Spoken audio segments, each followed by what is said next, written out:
नमस्कार दोस्तों। ये तनुश्री पांडे कौन है? कौन है ये तनुश्री पांडे जो कल से आज तक ट्विटर के लगातार टॉप ट्रेंडिंग में है? कौन है ये तनुश्री पांडे जिसके पीछे बीजेपी की पूरी आईटी सेल पड़ गई है? कौन है ये तनुश्री पांडे जिसकी छवि खराब करने के लिए बीजेपी समर्थित कई वेबसाइट्स, बीजेपी के समर्थक ट्रोल्स और पूरी की पूरी ट्रोल ब्रिगेड उसके पीछे पड़ गई है? कौन है तनुश्री पांडे? ये तस्वीरें जो अब मेरे चारों तरफ आप देख रहे हैं, ये तनुश्री पांडे की तस्वीरें हैं। एक रिपोर्टर तनुश्री पांडे की तस्वीर। तो आखिर क्या गुनाह किया तनुश्री पांडे ने कि तनुश्री पांडे सैकड़ों हजारों बीजेपी समर्थित लोगों के निशाने पर आ गई? क्या कसूर था तनुश्री पांडे का? ऐसी कौन सी बात तनुश्री पांडे ने की कि उसका एक ऑडियो लीक हुआ? उस ऑडियो में तनुश्री पांडे हाथरस की पीड़िता के भाई के साथ बातचीत कर रही है। उस ऑडियो में क्या है? और तनुश्री पांडे के फोन की टैपिंग किसने की? तनुश्री पांडे अगर पीड़िता के भाई से कुछ बात कर रही थी तो उस बातचीत को रिकॉर्ड कौन कर रहा था? ये ऑडियो कैसे आया? ऐसे बहुत सारे सवाल हैं, लेकिन उससे पहले उस ऑडियो में क्या है, तनुश्री पांडे से इतनी नाराजगी क्या है, ये सब बताऊंगा। लेकिन पहले तनुश्री पांडे का गुनाह क्या है? तनुश्री पांडे का गुनाह यह है कि यही वो रिपोर्टर थी जो उस रात दिल्ली से जब पीड़िता की डेड बॉडी को लेकर एम्बुलेंस में लादकर यूपी पुलिस हाथरस के उस गांव के लिए रवाना हुई थी, तो तनुश्री पांडे उस एम्बुलेंस का पीछा करती हुई उस गांव तक पहुंची थी। तनुश्री पांडे का गुनाह यह था कि उस रात जब यूपी पुलिस आधी रात को 2:30 बजे उस पीड़िता की लाश को जलाने का इंतजाम कर रही थी, तो तनुश्री पांडे वहां मौजूद थी, वीडियो बना रही थी। यह उसका कसूर था। तनुश्री पांडे का कसूर यह है कि उस रात जब पीड़िता के परिवार वाले किसी भी सूरत में उस लड़की की चिता आधी रात को जलने देने के पक्ष में नहीं थे, तो तनुश्री पांडे सब कुछ कैमरे में कैद कर रही थी। तनुश्री पांडे का कसूर यह है कि उस रात जब हाथरस के उस गांव में 200 पुलिस वाले घेराबंदी करके एक लाश को जबरन जलाने की तैयारी कर रही थी, और जब जबरन जला रही थी तब भी तनुश्री पांडे वहां मौजूद थी। और तनुश्री वीडियो बना रही थी, ट्विटर पर लिख रही थी, और उस गांव से दुनिया भर को वो कहानी बता रही थी जो उस गांव में घटित हो रही थी। और ये गुनाह किया तनुश्री ने। अगर ये गुनाह नहीं होता तो बीजेपी को इतना गुस्सा क्यों आया? बीजेपी के नेताओं को इतना गुस्सा क्यों आया? बीजेपी की आईटी सेल उसके पीछे क्यों पड़ी? ये आपको हम बताएंगे दोस्तों। लेकिन उससे पहले, अगर तनुश्री पांडे उस रात वहां ना होती तो क्या होता? ये सारी कहानी, पुलिस का कारनामा, यूपी पुलिस की करतूत, और यूपी पुलिस ने जिस ढंग से चिता फूकी, जिस ढंग से लाश को फूंक दिया, शायद ये तस्वीर, ये कहानी, ये कारनामा, ये करतूत दुनिया के सामने नहीं आती। अब जब ये कहानी, ये करतूत, ये कारनामा दुनिया के सामने आई तो बेचैनी है पुलिस में भी, बीजेपी में भी, बीजेपी के नेताओं में भी, और मीडिया का जो जमावड़ा आप देख रहे हैं 2 दिन से वहां, वो सिर्फ इसलिए क्योंकि उस रात की कहानी, उस रात जो कुछ किया यूपी पुलिस ने, उस पुलिस को एक्सपोज तनुश्री पांडे ने किया। तो तनुश्री पांडे ने उस रात क्या किया दोस्तों, वो बताने से पहले उसका एक ऑडियो वायरल किया गया है। उस ऑडियो में क्या है? पीड़िता के भाई से तनुश्री बात कर रही है फोन पर। उस बातचीत में क्या है? पीड़िता के भाई को तनुश्री पूछ रही है कि तुम्हारे घर में पुलिस वाले हैं, क्या समस्या है? और पीड़िता का भाई तनुश्री पांडे को बता रहा है कि कैसे उस पर पुलिस का दबाव है, उसके पिता पर दबाव है। और तब तनुश्री पांडे कहती है कि जो तुम्हारे पिता कह रहे हैं उसका वीडियो उसी तरह से बनाकर मुझे भेजो।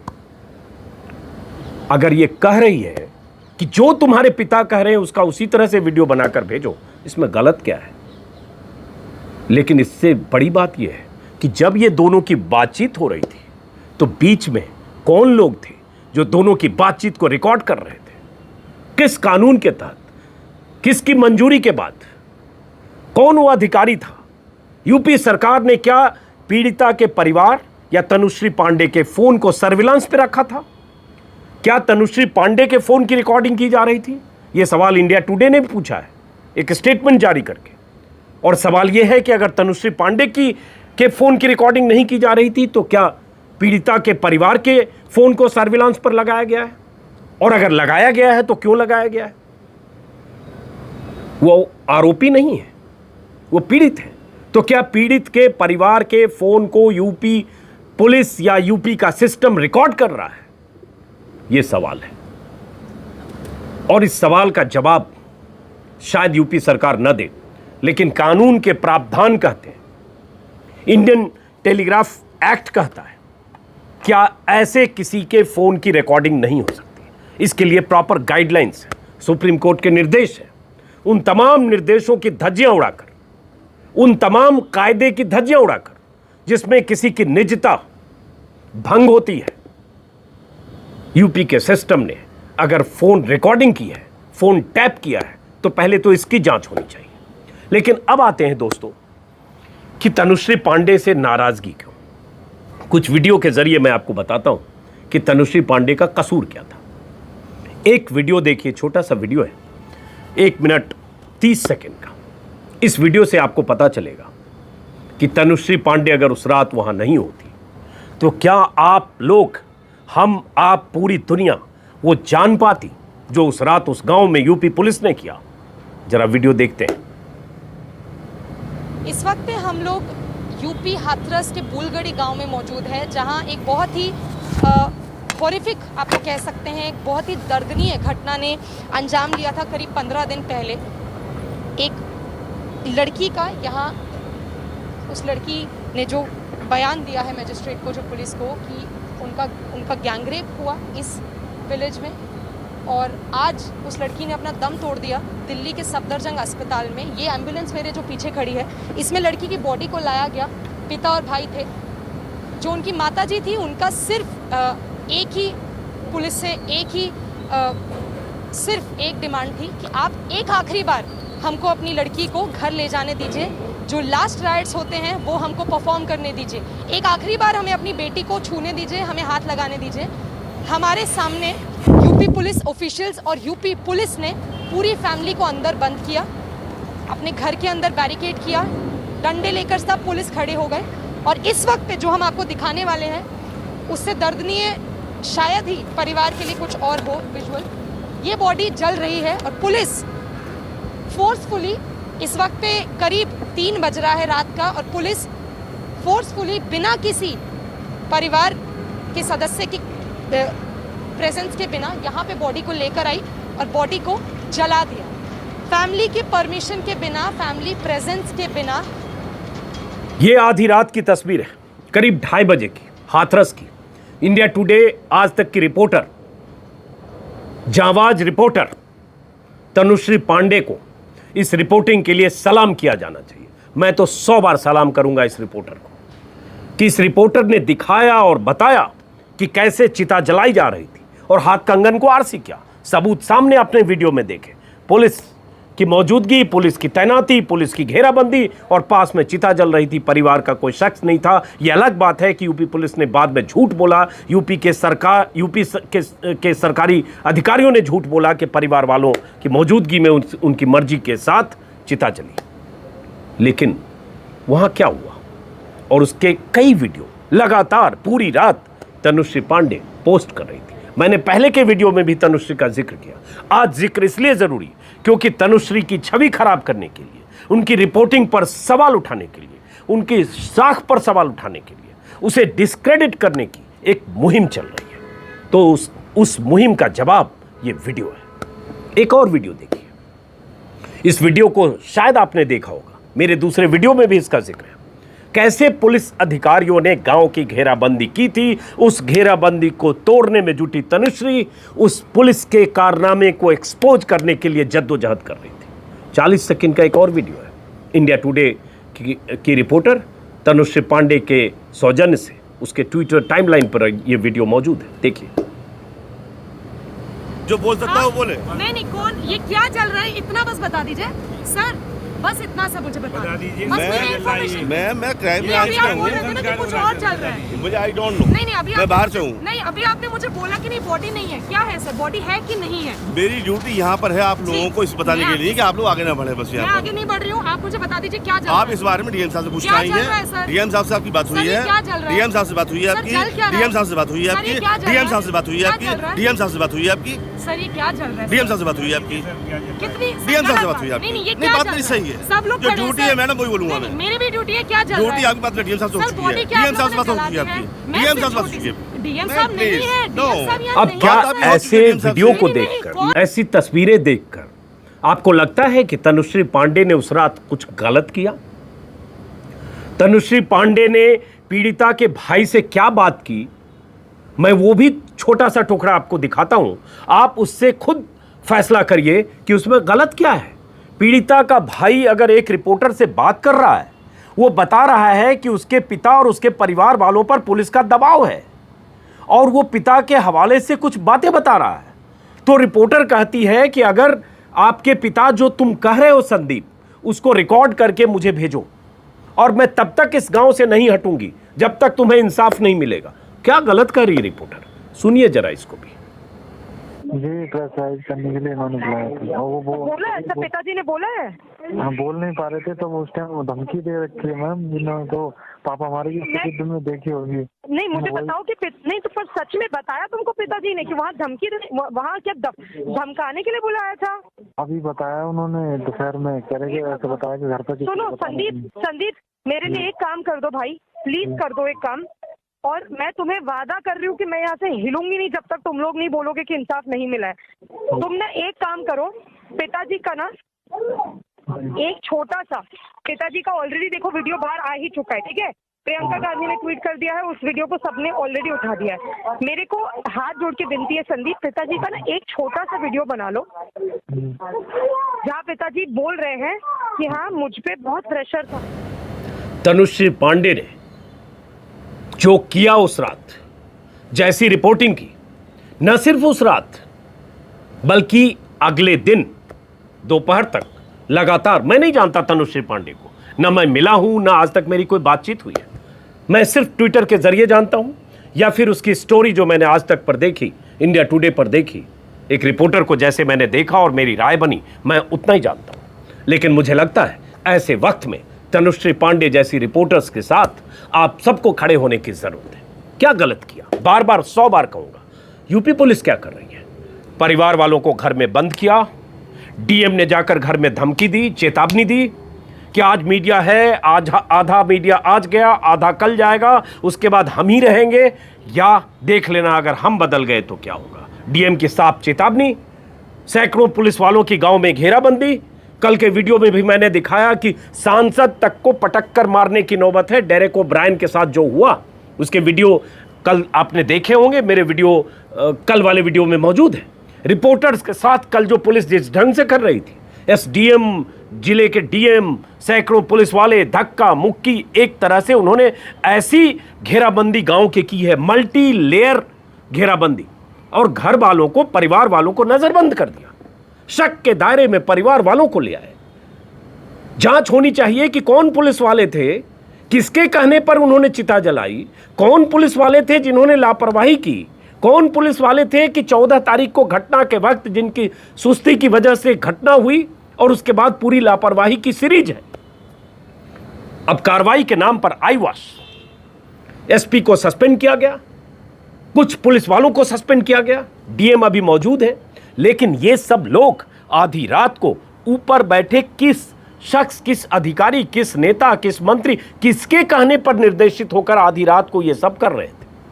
क्या ये, कल भी मैंने सवाल उठाया, क्या ये मुमकिन है कि जिले का डीएम और एसपी इतना बड़ा फैसला ले, 200-250 पुलिस वालों को आधी रात को बुलाकर चिता फूंक दे?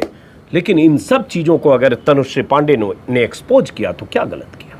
आज बात हो रही है कि पीड़िता के परिवार का भी नार्को टेस्ट होगा।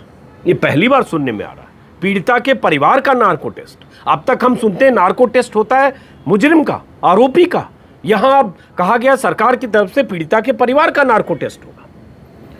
ट्विटर पर तमाम ऐसे लोग, पूर्व डीजीपी, पूर्व आईपीएस ऑफिसर, लगातार जो कुछ हो रहा है उसकी निंदा कर रहे हैं। मैं बहुत सारे ट्वीट आपको दिखा रहा हूं। तनुश्री पांडे को जिस ढंग से निशाना बनाया जा रहा है, टारगेट किया जा रहा है, उसकी भी, और जिस ढंग से यूपी पुलिस ने वहां गांव में मोर्चेबंदी करके परिवार को नजरबंद किया है, उसकी भी एसआईटी जांच कर रही है। लोग कह रहे हैं किसी भी कानून के तहत उस परिवार को ऐसे नजरबंद नहीं किया जा सकता। उसका मोबाइल तक जब्त किया गया। और साथ में सबसे बड़ा सवाल, फोन टैपिंग हो रही है, परिवार की फोन टैपिंग हो रही है, परिवार वालों का फोन रिकॉर्ड किया जा रहा है, रिपोर्टर्स का फोन रिकॉर्ड किया जा रहा है, नहीं किया जा रहा है। तो बात सामने आनी चाहिए कि ये कैसे हुआ। बहुत सारे ट्विटर पर लोग लिख रहे हैं, एमके वेणु, मैं कुछ ट्वीट्स लगा रहा हूं आपको।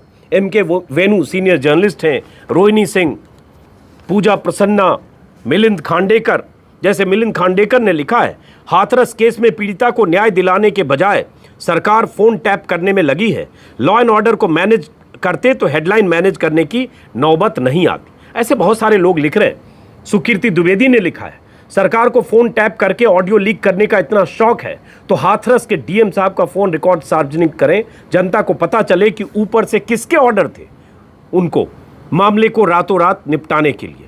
तनुश्री पांडे को निशाना बनाकर कुछ हासिल नहीं हुआ। सही बात तो ये है कि डीएमएसपी का अगर फोन सामने आ जाए तो पता चलेगा कि ये प्यादे थे या ये वजीर थे या ये सब कुछ थे, जो मुमकिन नहीं है। इस पर 100 सवाल है, ऊपर कौन था।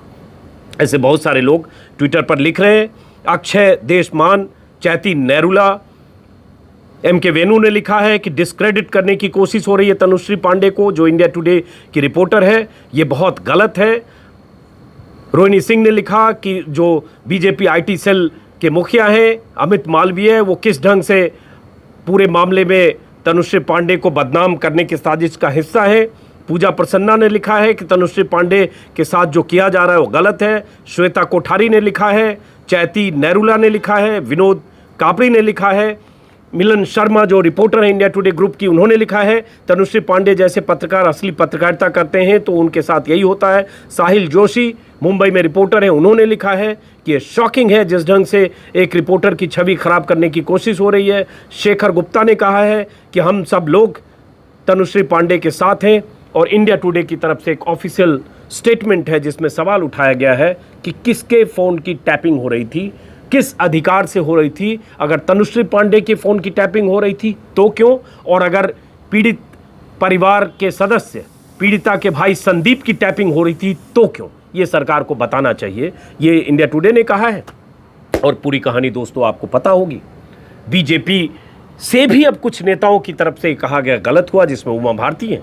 पहला बयान उमा भारती का उस तरह से आया है और उन्होंने सवाल खड़े किए हैं कि जिस ढंग से यूपी सरकार ने काम किया है, जिस ढंग से आधी रात को यूपी पुलिस ने जो चिता जलाने की कोशिश की या चिता जलाई, वो गलत है। और इस तरह से कुछ लोग अब सवाल उठा रहे हैं। एक पूर्व डीजीपी हैं एनसी अस्थाना, उन्होंने बहुत तल्ख सवाल उठाए पुलिस के रवैये पर। जिस ढंग से पुलिस ने एसआईटी जांच के आदेश देने के बाद जो घेराबंदी की और परिवार को नज़रबंद किया है, उन्होंने कायदे कानून का भी हवाला दिया है कि पुलिस ऐसा नहीं कर सकती, अगर कर रही है तो गलत है। लेकिन इन सब की किसे परवाह है? कायदे कानून सिस्टम, इसकी कोई परवाह नहीं। पूरी कोशिश ये है कि कैसे कहानी को, मामले को डाइवर्ट किया जाए। मूल मुद्दा क्या है? मूल मुद्दा यह है कि हाथरस की पीड़िता के साथ क्या हुआ, कैसे उसकी मौत हुई, कैसे गर्दन टूटी, क्या टॉर्चर किया गया, और उसके बाद आधी रात को जो हुआ, इससे भटकाकर कहानी भटकाने की कोशिश हो रही है। वीडियो को खत्म करने से पहले पीड़िता का आखिरी बयान वही सबूत है कोर्ट ऑफ लॉ में। अब ये देखना होगा कि कोर्ट, अदालत पीड़िता के आखिरी बयान को सुनती है या पुलिस के दावे को, जिसमें पुलिस कह रही है कि उसके साथ रेप नहीं हुआ एफएसएल की रिपोर्ट के हवाले से। हालांकि उस पर भी सवाल है कि घटना 14 तारीख को हुई, 14 सितंबर को, और पीड़िता का सैंपल लिया गया 25 सितंबर को, 11 दिन बाद, जो गलत है। इसकी भी बहुत तरह से इसको लेकर बहुत सारे विशेषज्ञ, फॉरेंसिक एक्सपर्ट कह रहे हैं 11 दिन की देरी इस बात की तस्दीक करता है कि उस फॉरेंसिक रिपोर्ट का जो नतीजा है वो सही नहीं हो सकता। ऐसे 100 सवाल है दोस्तों। फिलहाल इस वीडियो को यहीं ख़त्म करता हूँ, फिर मुलाकात होगी किसी और वीडियो में। नमस्कार।